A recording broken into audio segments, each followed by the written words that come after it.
As sales professionals, each and every one of us encounters what I call the moment of truth.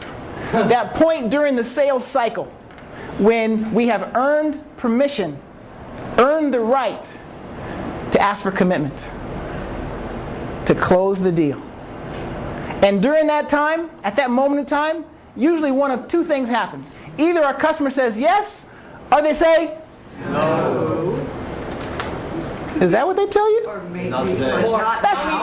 Okay, well, then what's the answer? Sometimes they tell us yes. Sometimes they tell us something else. Now here's why this is so important, this distinction of what they're actually saying. Because there's a big difference between no, I will not meet with you, and I'm busy. Or there's a difference between no, I will not buy your product, service, or solution, and that seems expensive. There's a big difference between those two. That's the difference between game over and game on.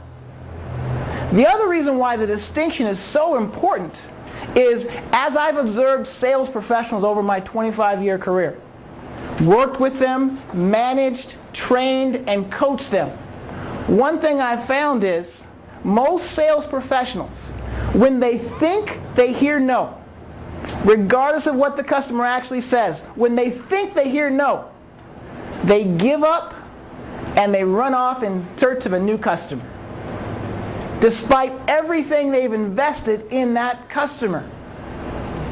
They spend all the time and energy and effort to identify the opportunity in the first place, to initiate contact, to develop that relationship, to understand what that person's needs and wants were, to present a solution that specifically matched what they said they were trying to achieve, and then earn the right to ask for commitment, and they hear something that they think is no, they give up and they run off for another customer. What a waste. What a waste. And I used to be the exact same way. Right over here, Cash. I used to be the exact same way, probably for the first half of my career. That's the way I did it also. And I was still relatively successful. Until I learned about objections. Until I learned what they really meant. Until I learned that they were more cries for help and cries for needing more information.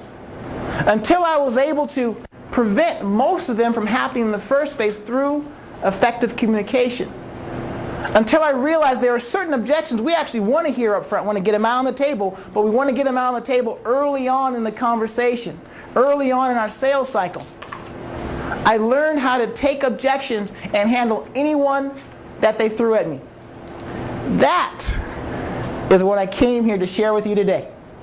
Is that what you came to learn? Yeah. Yes? All right. Then we're in the right place, and I can continue.